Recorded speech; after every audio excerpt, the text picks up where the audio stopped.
The Coaching Hour with Boitumelo Tolakai on Zoe Live Radio. www.zoeliveradio.co.za.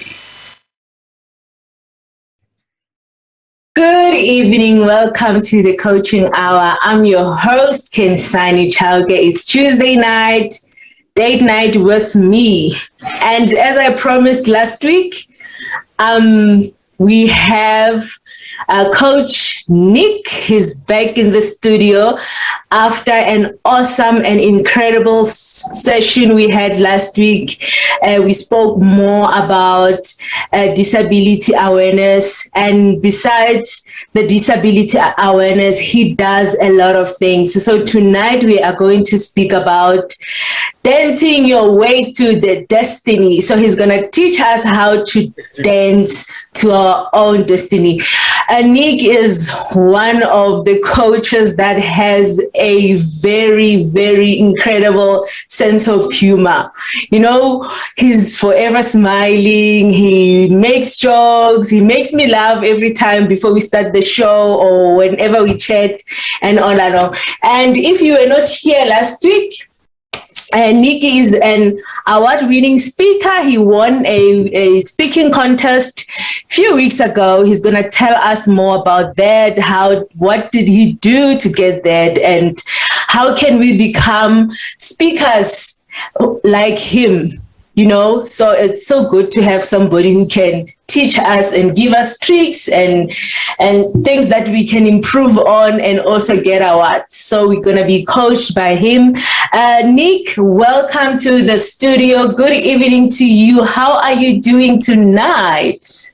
Thanks so much, Khensani. It's awesome to be here, and I am doing well.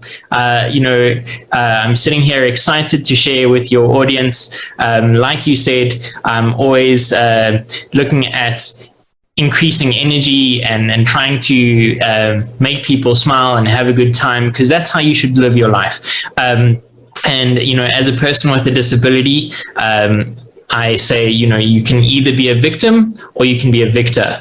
And how I approach life is saying that I need to be a victor as much as I can. I'm not saying you can't, or you don't have moments of victimship. There are moments where you feel like a victim, but you just need to be aware of those and, push your way through and become a victor. But thank you so much for letting me be here this evening. Absolutely. And one thing that I know about Nick is that what he aims for in life is to activate, impact, and move people to live more fulfilling lives. So if you want to know what Nick does and how he does that, join into the conversation. And please share the feed with your friends and your family. Go grab some coffee, water, a pen and a paper, a notepad. And another thing, come in and join us on the comment session. You are welcome to comment or ask questions below. We will answer your questions and then enjoy the show. And let's dance to our destiny with Nick. Okay, Nick, some of the listeners and the viewers were not here last week. Kindly introduce yourself. Who is Nick?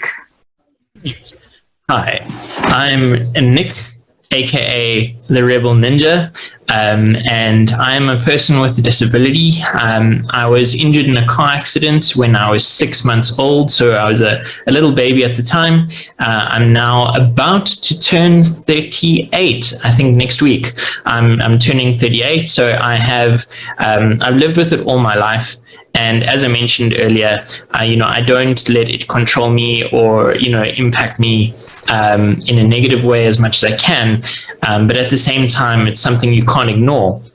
So I say that my disability is both my greatest weakness, but also my greatest strength.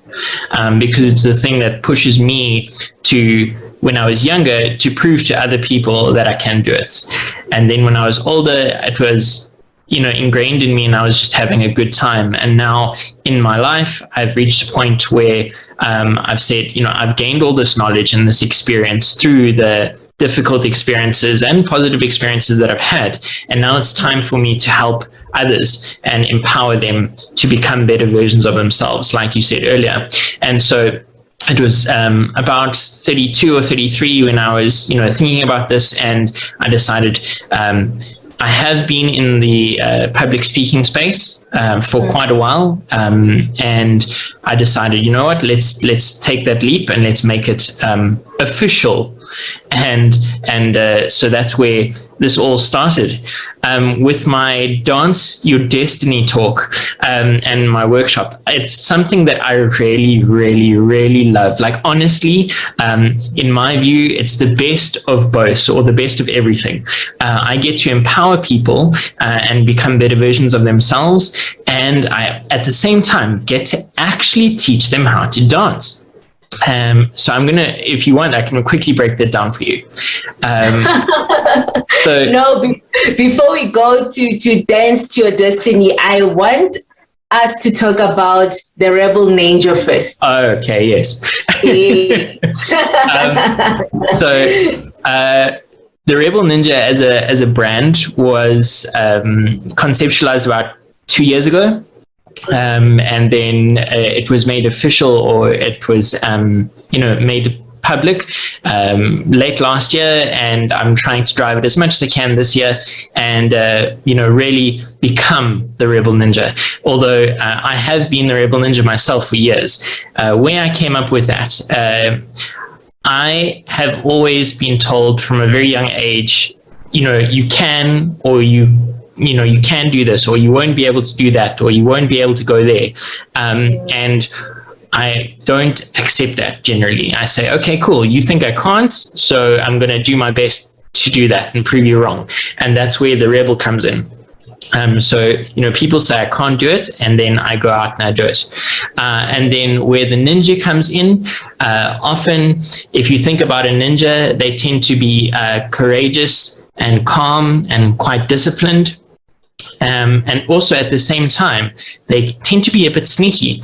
One moment they're not there, and then all of a sudden, boom, there they are. And again, that's me. I try and approach life with a growth mindset, not to overreact to things, but to rather reflect on them, and push myself to overcome challenges, no matter how long it takes me. So I put in the discipline, the effort, and that's where the growth mindset comes in. And from there, people think, I won't be there, I won't be doing that thing. And then boom, all of a sudden, there I am doing my thing, like a ninja. A very interesting story indeed. There's I was reading your profile the other day, and I came across something interesting where you said when you were growing up, your sister was helping you physically, and you were helping your sister mentally. Can you share that story for us? Sure. And thank you for asking about that. You've done your homework. Nicely done. As I mentioned at the beginning, I have a physical disability. So for those of you who are just listening to this, you can't see what I'm doing on the screen, but I'm holding my hand up. This is my right hand, and it works perfectly fine. And then my left hand, on the other hand, doesn't work so well. And that affects my whole of my left-hand side. I walk with a gangster limp, and I have a rogue arm, and that's my physical disability.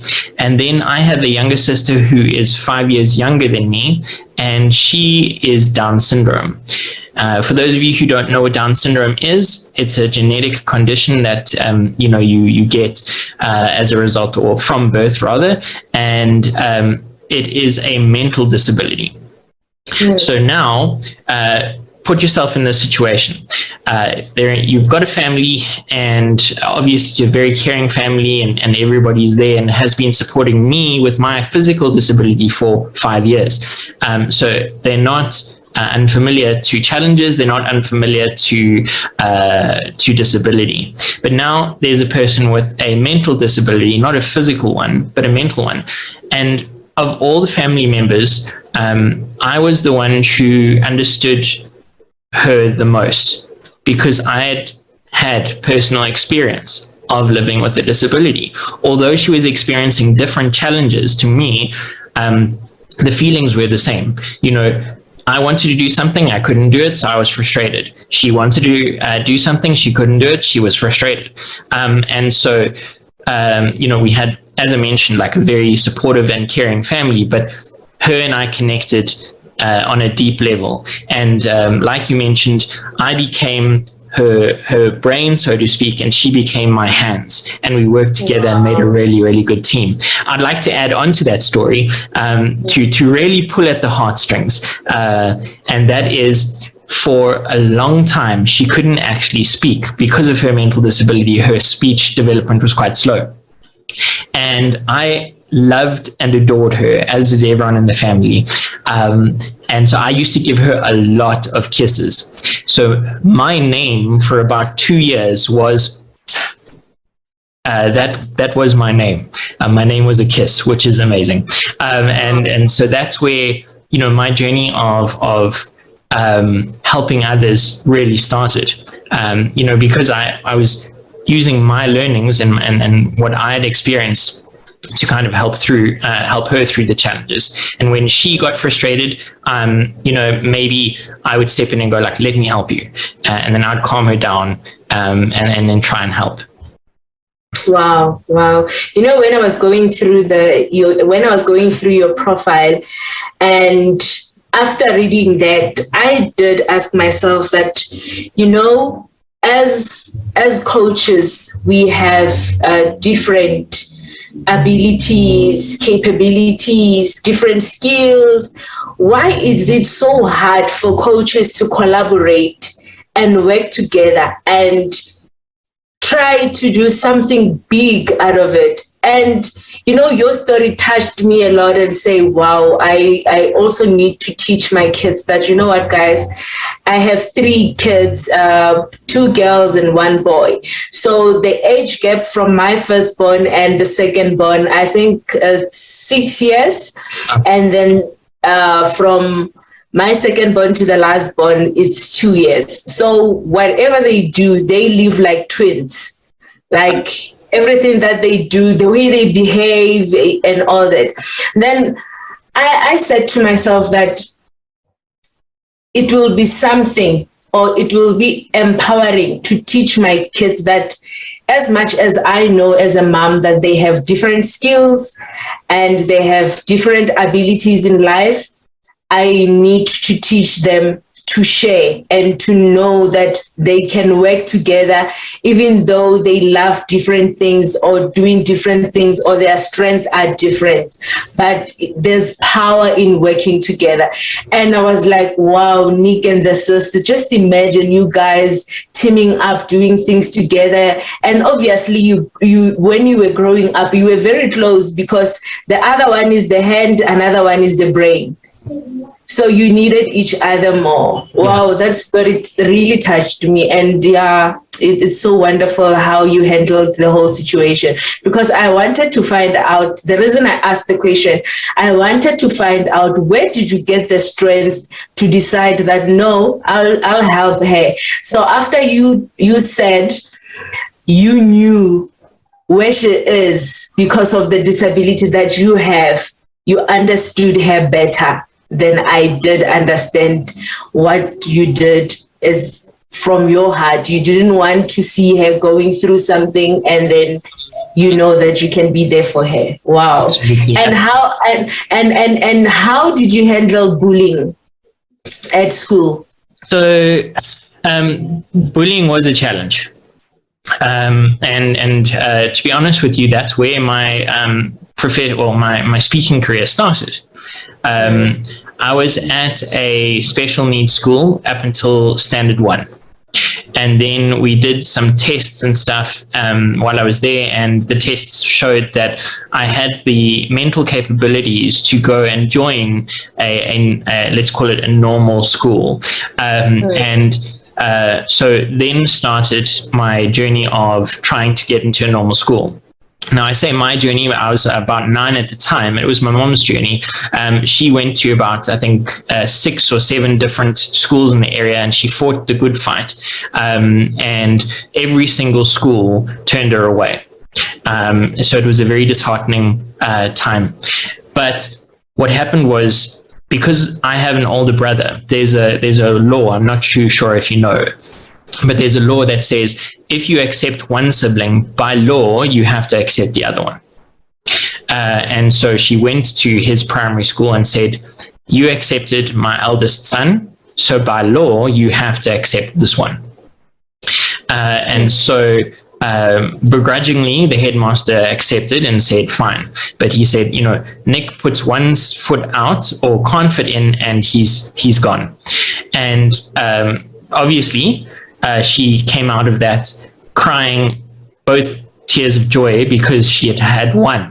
I have now got a school I can go to, but at the same time, tears of sadness because it was such a fight and because of the pressure that everyone was under now. But when I started at the school, I was the first and the only person with a disability pretty much anyone in that school had ever seen.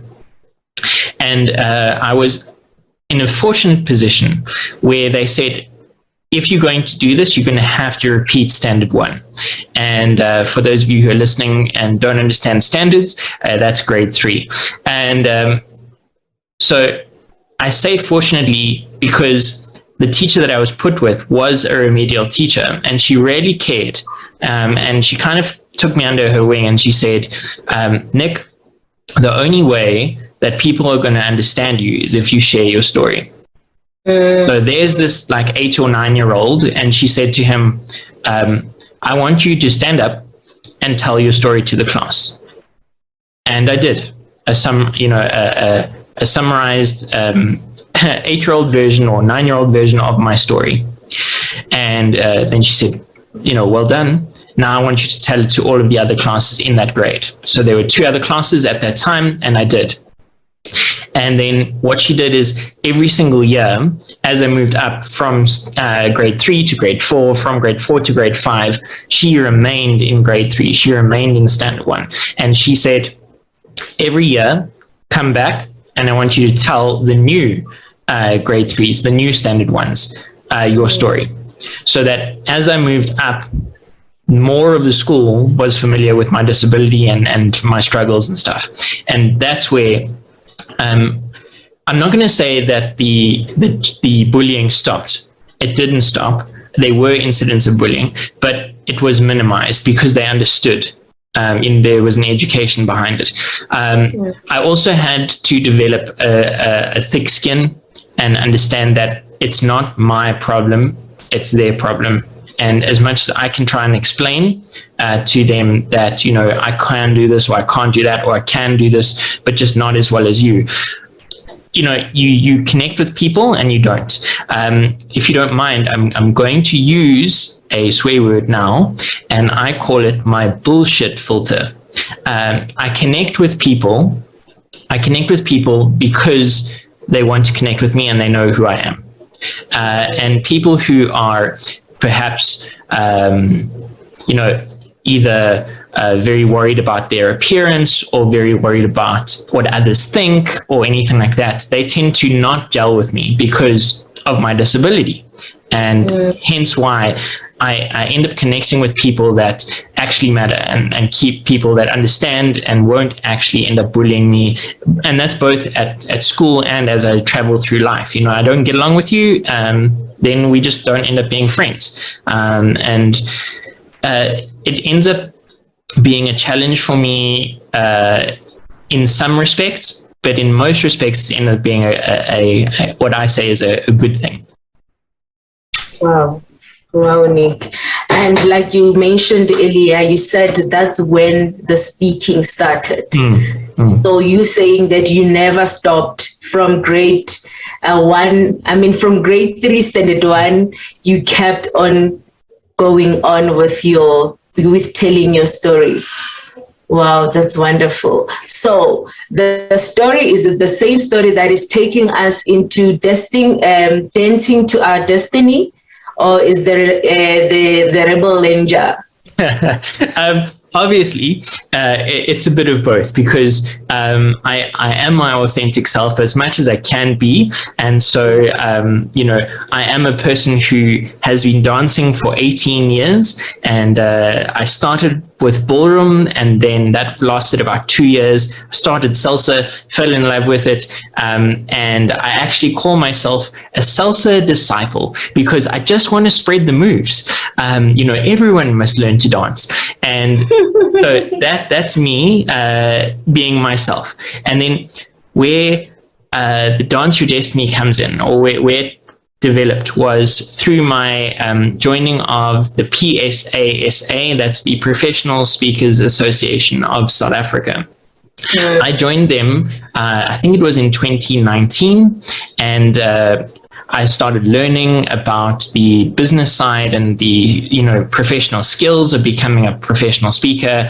And I also joined in 2020 a group or mastermind called the Launch Speakers Platform.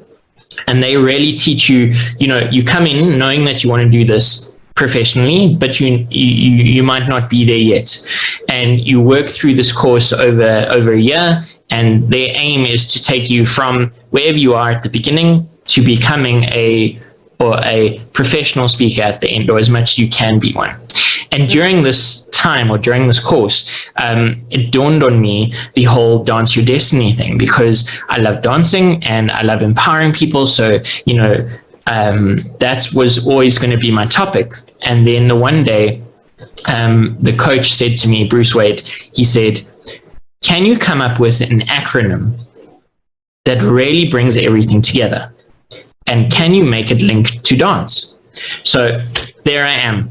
I'm on the N1 highway, and I'm listening to the radio, and I'm thinking, I've got at the back of my mind, I've got this, think, dance, and then it like a pin dropped, and then I turned off the radio and I started like brainstorming while I was driving, and then it was like, hold on, dance can be 5 letters, or it is 5 letters, and each one can stand for something. And then maybe if I think of myself, I'm very driven.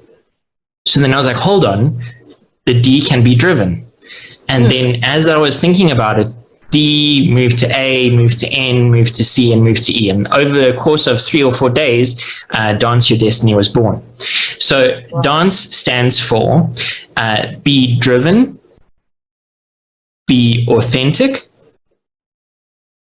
be nimble, be courageous, and be empowered, or empower others. Wow. Empowered. Wonderful. Dance to my destiny. and that's what it is. Wow. I do keynote speeches, come into corporate companies and to schools and things, and tell them my story and share my story in more depth, of my accident and how it happened and things like that, and my life's journey.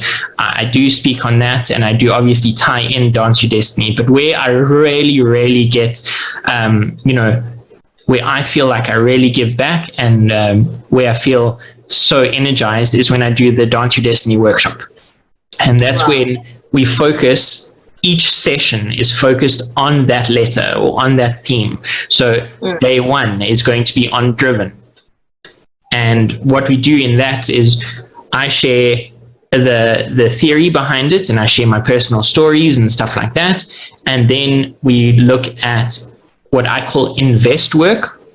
So it's a series of questions. I have a workbook that you get when you sign up for the workshop.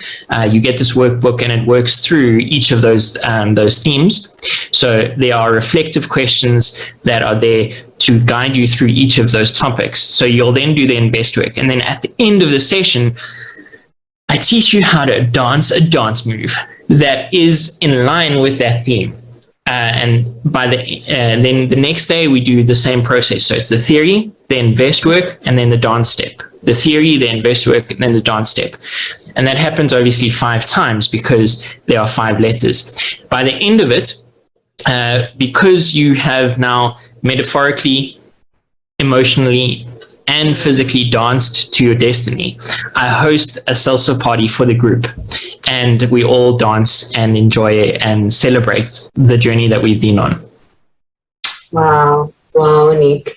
So, how does it work? How does the dance to your destiny work? How does the program go? Who qualifies to register? Is it only for corporate people, or as individuals we can take the program? For how long? How does it work? Okay, so I've run both in-person sessions and online sessions. Generally, it's been for groups or organizations and corporates. When I say groups and organizations, it's a group of people. So I can do it individually, one-on-one, but it doesn't have the same impact. So, because when you get to the end and, there's a salsa party, I can take them to a salsa party. That's an external one, but I wouldn't be able to host one myself because it's one person. So it ends up being a nice activity if there are, I would say 4 to 10 to 20 people doing this. And that's where your groups come in. So I've done an organization that was based in the UK. I did that over online. I also did one in America. Out of interest, the UK one was for middle-aged people who were reflecting on their year that had passed, and they were preparing for the year ahead. And then the one in America was for students, university students, and both were a raging success and they loved it. And then the in-person one I have done recently with people that I actually work with. They were interested in the whole program and they'd seen part of my journey, so they signed up and we did a small group of 10 people, and it was really, really cool. So it happens online, it happens in person. Obviously in person is better. What we generally do is we do I would say a 2-hour workshop where we connect for 2 hours and we do the theory, the invest work, the discussion that happens around that, and then what can happen depending on the group or the situation is that can happen over a week. So I can come from Monday to Friday, so we do each letter is each day, or I can do it over a period of time where there are a few days in between each letter. Both can work. Again, it depends on what really works for you. For me, I feel like if we do the in-person sessions and we do have a solid 2 hours together, then the week works. You can come and you can do it Monday, Tuesday, Wednesday, Thursday, Friday, we party. If it's for a corporate, I know booking off a week or sections of a week aren't exactly something that can be done. Then what I do is I turn it into half day, and then the second part is the party. So you can either do a half day or you can do a full day, and then I basically pack the same stuff into that period of time. So we'd do the D for being driven, and then we would do a short break, then we would do the A within that same day. And then what's also obviously important is I target the stories and the lessons and things to my audience. So if I am talking to students, I'm going to make it relevant for them. If I'm talking to corporates and they want to focus on leadership and growing their team culture or something like that, then that's the aim that I will bring to that. Obviously, each person is on their own journey when they're dancing their destiny, but obviously I want to help them as a collective as well. Wow. So, Coach, you want to tell me that you can dance? Oh, yeah. Anybody can dance. I can dance. You can dance. Anybody can dance. I can't wait to see you dance. I can't wait to dance for my destiny. We're going to, Khensani, we are going to break it down. No, I can't wait to do this. I really want to dance to my destiny. You know, sometimes most of the people, they cry to their destiny. Some give up along the way, but this concept, it gives you hope, and it says to you that forget about what happened in the past, but now you need to put on a smile and move forward and face life as it is. But at the end of the day, you need to be happy about it. And sometimes challenges do come and you will feel like, you know what, I'm finished. However, at the end of the day, as soon as I meet Nick, obviously, if somebody can tell me that I will make you dance to your destiny, I was like, how? Because now I don't want to dance. All I want to do is to cry and feel sorry for myself. So it's very, very interesting concept that you're doing. And I'm so glad that you keep on doing it all the time, and you start with the mindset, you work on emotions, and it becomes physical. And it's so, because every after session, I remember when I attended my own sessions, all the time I will cry. And after the session, I'm drained and tired. Imagine after those tears and feeling drained, and then there goes the dance moves and the loud music. Now I need to shake my body. It's so interesting, Nick. I love that. So from dancing to my destiny, how long does the program take? Besides, if you're not doing it for corporates, because I know corporate workshops, they have a season for team buildings, like towards the end of the year. So if it's not that season, what happens throughout the year? Okay, so I obviously cater to groups and organizations, like I mentioned, and that can happen throughout the year. That's not seasonal. You know, you come to me and you say, I've got this group of people and we want to learn to dance salsa and we want to dance our destiny. I say, yes, let's do it. And we start. And with that, it would, as I mentioned, it depends on each group. So I am flexible in that regard, where, you know, I'll say to you, do you want to do it in a week? Then we can. Or if you want to do it over a month, where it's one letter a week, we can do that too. And I've done that. I've done both. I've done, in a week, you start, you finish. Monday, you start, Friday, you finish. I've done another one, it was in Feb, where we started at the beginning of the month and we ended at the end of the month. And each week was a theme, because that suited that group. And then also with that, it's really interesting how it grows and how people develop as they go.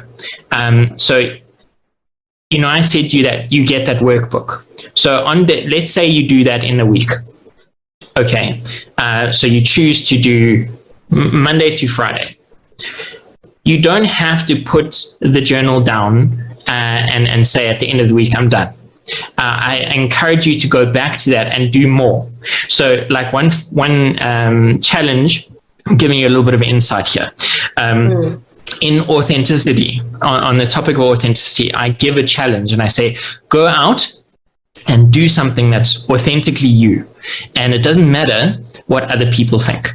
If it's wearing a bright orange, jumpsuit, go out and do that. If that's authentically you. If it's cooking a super hot Indian dish that's going to make your whole house smell of Indian, and that's what you do, then do that. And that doesn't have to happen that day. It doesn't have to happen on the day of authenticity. It's a challenge that I've given to them. And what I found, especially with the people overseas, is they would go through that day, and then a week later or so, I would get this post, Nick, here's my photo of me being my authentic self. And I ended up getting messages and pictures and journal entries, even though the program had finished quite a few weeks ago. 2 weeks, 3 weeks later, people were still doing the activities and still reflecting on them. And that's what I want. And that continuous engagement is is beautiful for me because I can see that I haven't actually made a difference. I don't want to train you on Monday and then you forget, or I don't want you to go through the week and then at the end of the week, yeah, it was a great experience, but it did nothing for me. That's not what I aim. My aim is to actually make a difference. Like you mentioned at the beginning, I aim to activate, impact, and move people. If you get to the end of the week and you haven't been moved, I haven't done my job. If you get to the end of the week and you feel like I've got a new sense of purpose, I've got some direction, I've got something that I want to challenge myself with, then I'm happy. Then I want to engage with you and say, you know what? Can I touch base with you in 2 weeks? Or you drop me a line when you've done that activity and we can celebrate together. And then we move from the group activity into the individual coaching, which is, again, not for everybody, but it might align with some people. So, you've done the workshop and now you say, okay, this I found incredibly, incredibly valuable. And you've started me on a whole journey and I really need your help with this journey. And then I say, okay, let's journey and let's dance your destiny for anything from a month where I just follow up with them and I make sure that they have the traction, they've got the dance down and they're ready to give it their all. Or it can take up to a year or more if they want to go through that and reflect with me. That's also incredibly, incredibly fulfilling for me. Having Zoom calls or having an in-person coffee, and like even now, I'm, some of the memories are coming back, and I'm getting this huge smile on my face. Again, those of you who can't see, I am smiling from ear to ear because I get these memories of people sitting there going, over a coffee, Nick, I didn't think I was going to do that. And then I did. Nick, I approached my boss and we're going to do something new. That's what really brings me joy. Because like we're taking care of our clients. I also do the same with my clients. So what we do as soon as they are done with the program that let's say identity, and then they've discovered themselves what they want to do, and now they're working into their purpose and they've done their goal settings and they realize that, okay, I've achieved 1, 2, 3. I do make time and go and celebrate with them. Some I'll tell them that, no, buy flowers for yourself, go buy ice cream, it doesn't matter, but celebrate that you did make a difference in your life and you actually took a step and make sure that you change what was unchanged before. And another thing is we are working on changing your whole lifestyle. It's not a session for a week, like you said, and then at the end of the day, by next week, Monday, they totally forgot about what they were doing last week. It's a continuous thing, consistent. You are working on changing yourself, you're developing yourself, and we always open a door for them that, no, whenever you need me, you just need to holler at me and then let's see what we can do and all that. I love that because I do a lot of that. Even myself, I have clients that manage to achieve their goals. I think last year, whenever they get something, like the other one was studying because she wasn't too sure if she wants to go back to school. And then we worked on it and said, let's try and see. And she managed to pass her first year and we went out and celebrated that. After celebration, she had that motivation and she was so inspired that, no, I can go for more modules. I have more time. I didn't realize that I can use, because I teach my clients to use the 30 minutes rule. The 30 minutes rule is read a book for 30 minutes. It doesn't matter how many pages. Do exercise for 30 minutes. Greet and send love on your phone for 30 minutes. Speak to your family, your friends, your neighbors. Just check on everyone just for 30 minutes. Hold your phone and just send love without asking anything. So we have those 30 minutes that we work on. And at the end of the day, you can see the difference that the 30 minutes does in your own life. Don't wait for other people to bring that love. Give them the love. Make time for everyone. Make time for your family, for your friends, and everyone else that you know. 30 minutes, make time for your own body. Make time for you to be quiet. I was telling the other one that just be quiet for 30 minutes. If it's possible, switch off your phone, but don't sleep. Just be quiet and listen to your soul. And a lot will change in your life, because sometimes we make a lot of noise, even to ourselves. We don't even give ourselves time to listen to what is in our heart, what is going on in our mind. We just keep on, adding a lot of things, everything that we watch, people we communicate with, things like the whole entertainment, it's on every time. So I do tell them that, no, my day starts. I wanted to ask you what time your day starts. My day starts at 4. And when I wake up from that 4 a.m., the first 30 minutes, I just want to be quiet and just listen to what God is saying to me without looking at my phone, without any noise, because I know that time of the morning, everybody is still deep in sleep. So it's my own time and my God's time, and to listen to myself and things that I think about me. And from there, 4:30, that's when I go to my meditation or reading and prayer and all that. By 5 a.m., now the kids are ready to go and bath and all that. So I had time for me. I had time to tell myself that you are alive today. You are you today, and things that you're going to do, they will be representing you. So we need those things. I'm glad that you do that with your clients. I'm telling you, and they will keep on coming because of you. Take care of them, even though they're no longer in the program. Yeah. And that's why I call that work that they do, I call it a journal and not a workbook. A lot of the corporate training and the sessions that you'll do, they'll be like, and then we give you this workbook. I don't like the term workbook because it's got the word work in it. So it's, you're not doing it because you want to, you're working at it. And yes, that's important. But for me, it's a journal. Wow. It's between you and the book. And if you decide to share. If you decide to work on that and take a long time to work through those and make a huge difference, then you do that. You can also, make that journal work for you. If you want to, move that journal from being a book into being a file where you add things and it creates like a memory or something, that's a way that it can evolve. So yeah, it's a whole experience for me. Okay. And what inspires you? Before we do the inspiration part of what you do, how does your day start? What do you do to keep yourself motivated and happy all the time?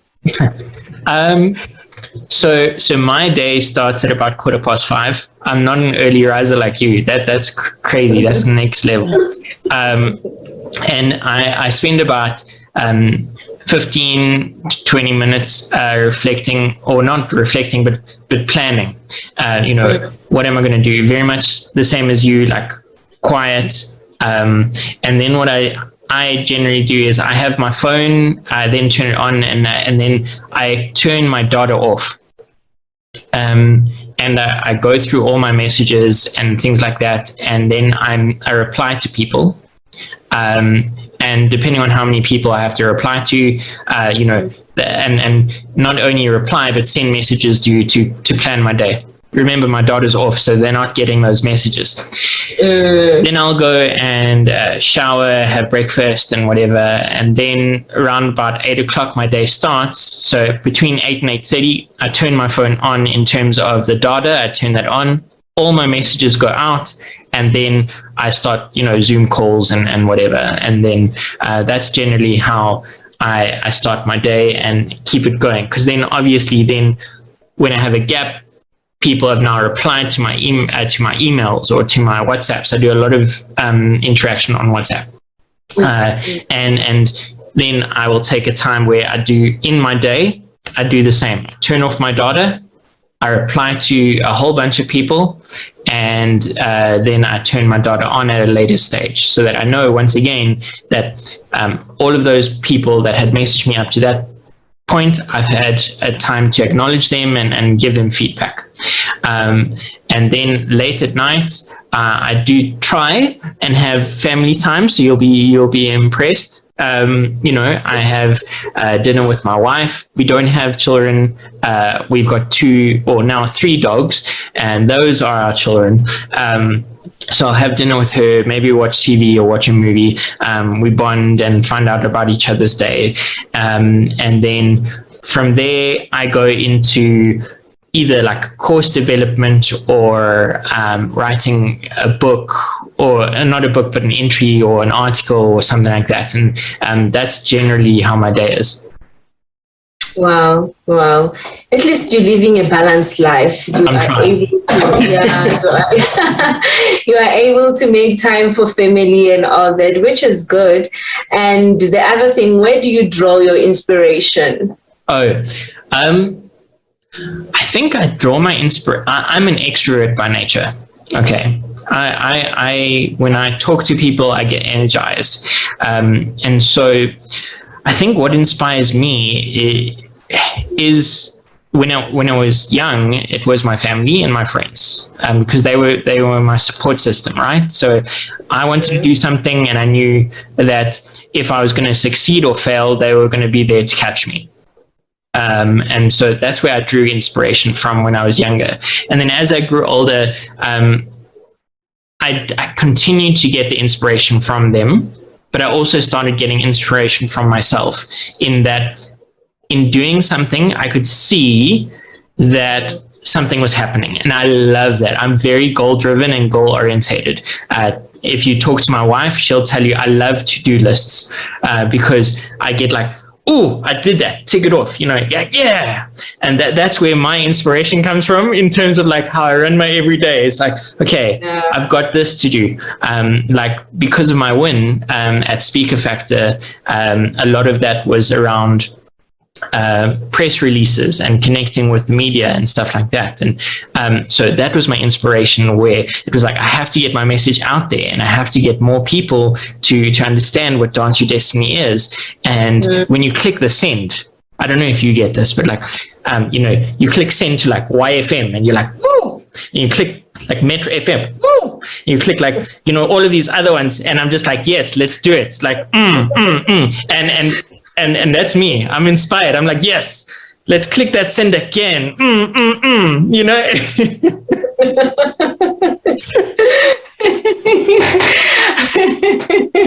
I believe your wife is always happy, and every workshop that you work in, they always smiling and laughing. You just have a wonderful sense of humor, Yeah, that's so incredible. And how does it feel to win the speaking contest? Yo, Khensani. Okay, so I'll tell you, in 2020, so it's now 2022, 2 years ago, I entered this speaking competition. Okay. I entered the speaking competition. I got through to the finals. I was in the top 3. And I was giving my speech. And I was in the room there. It was online, obviously, because we were during lockdown, okay? My wife was sitting on the side. She was off camera, but I was giving my speech. And then I got to a point in my speech, and I went completely blank. I'm telling you now, Khensani, I remembered nothing. Now, as a professional speaker, you are told and taught, whatever happens, take a break, move on to the next paragraph, or move on to the next point or something. They don't know your speech off by heart. You know your speech off by heart, right? So just carry on. That's the most important thing. I couldn't carry on because I couldn't remember anything. So for about 3 or 4 seconds, there was dead silence. Now, for me, that felt like an eternity. Luckily, my wife said to me, she sat there and she knew my speech and she had it printed, and she gave me one word to kick off the next paragraph. And then I had it. So then I was able to say the rest of my speech. Obviously, it was rushed. Obviously, I didn't come first. Now, 2 years later, I've got Rebel Ninja, I've got Dance Your Destiny and everything.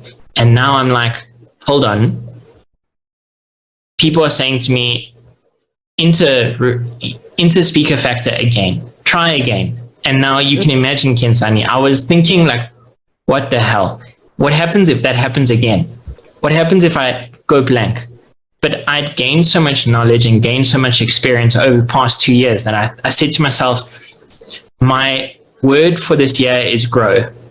If this is not an opportunity for me to grow, then nothing is. So I faced the challenge, as I always do, and I said to myself, I'm going for it regardless of whether I succeed or fail. I'm going for it. And so I entered Speaker Factor again. Got through to the first round. Was super happy. Got through to the semifinals. Awesome, super happy. Got through to the finals. Now I'm super happy, but I'm super nervous. Okay, people said on the day of the finals that I looked confident and calm. Yes, that's what I look like. But on the inside, Khensani, I was nervous. I was nervous because I knew this was so important for me. I know the feeling. And then I got up there, I gave it my all, and I won. So it's definitely been a journey, but it's been one that I value and one that I really celebrate because of where I've come from back in 2020 to where I am now are completely different people. Congratulations again and well done to you. You did it. And do you also coach those who want to be speakers? I actually do. You remember during the call I said that there was the launch speaker mastermind. When we came to the end of that, Bruce Wade is now the head of PSASA. He's the PSASA president. So he said that he doesn't have time anymore to run the Speaker Factor. Sorry, not Speaker Factor, to run the launch group. So he had a co-presenter, and she stepped up and then became the main presenter. So now there was a gap. And again, me being me, I saw this is in line with what I want. This is, who I want to become. I'm a teacher by profession. I'm a teacher by passion. And this is what I'm meant to do. So I applied to be the co-host, and they accepted my application. And so now I help with that mastermind. I do give every 2 weeks. I give training on how to become a professional speaker. And I also do have my own personal clients as well that I connect with and help them on their journey of not necessarily making a living out of it, but maybe to make sure that they spread their message better. And what's really the purpose of their speaking. That's what I help with them with as well. Yeah, you're doing a great job. So we are going to the end of our show. While we're still there, can you please share your details? Where can our viewers and listeners find you? Sure. So I am going to lead with this though, because I love to end off with a quote of some sort. And my life mantra and the quote that I'm going to leave your audience with is, the greatest risk is not taking one, by Tim Fargo. So go out there, be empowered, go out there, take a risk. It doesn't have to be a big one like jumping out of a plane, but it can be a small one like speaking to that person that you've always wanted to speak to, or applying for that job that you were a bit nervous about. So take those small risks. It can make a big difference in your life. And where you can get hold of me, obviously on social media, just look up The Rebel Ninja. So I've got a website. On social media. You can follow me there as well, on Instagram and Facebook. And then I also have a website that I'm in the process of updating, and that is therebelninja.com. That's Nick for you. Guys, thank you so much for joining us tonight. We really had a great time with Nick. And don't forget that Nick also has another company that he runs with Nicole. They do disability awareness in corporates. Most of the time they sell equipment that can help you move around. And if you want more information, please go to their website. What is your website again, Nick? That is smergos.com. That's SMERGOS.com. Yes, check them out. Or if you know somebody who needs the disability equipment and they don't know where to find them, they are your go people. Go and find more info and they will help you. Or you can also DM me. I'll forward you their details. They are doing a very great job and I just love them. You can see why I said, when you are with Nick, you will laugh all the time. So he makes me laugh.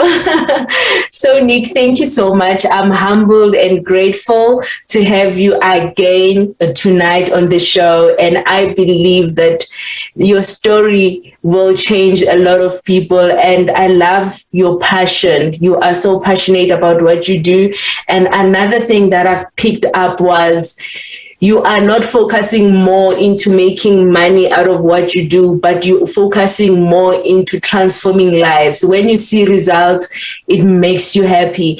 That impact, that activation, it energizes you because whenever you start, you don't want to stop. So I'm so glad that you're living your purpose, and may God bless you and make sure that your company and every business that you have grow, and make sure that you go out there and impact young people's life, because in the times that we live in now, a lot of young people give up because of they looking for wrong things. They looking for wrong knowledge. They don't want to empower themselves. They don't want to develop themselves into the life that will change who they are and what they want to become. Yeah. Like I said last week, I said to you that you and Nicole, you did challenge me. And I was like, Khensani, what are you doing with your life? If Nick is so full of life and he's still gives out life without making any excuses, without feeling sorry for himself. And I was touched, not that I feel sorry for you and Nicole, no, but you challenged me that you have a normal life. You can do whatever that you want to do. And you guys went there and said, you know what, we're going to change the world. We want to show them that disability will never stand in anybody's way. And I love that about what you guys do. And I wish you all the best. I hope I'll see you soon again on the show. And do you want to say something before we close the show? Well, thank you very much for having me, Khensani. As is always the case, I love chatting to you. We resonate, and that's why we connected before this. We believe in the same things, and we have the same alignment with purpose and things like that. So thank you very much. And I look forward to connecting with you again and having another interview. I know you're going to be joining one of my dance lessons that I'm going to be hosting soon. I'm going to do it. if you missed that, I will be hosting another one, so don't worry. And just watch the space, and I look forward to connecting with your audience. Thank you so much, Nick, and good night to you. To the viewers and listeners, thank you so much. Good night. I love you. See you next week, Tuesday, and God bless you. Please take care of yourself and make sure that you keep on working on yourself each and every day. Develop yourself, read, exercise, eat much healthier food, and make sure that you become kind all the time. Good night and see you next week. Good night, Nick. Thank you so much for coming through. Pleasure. Bye. Bye.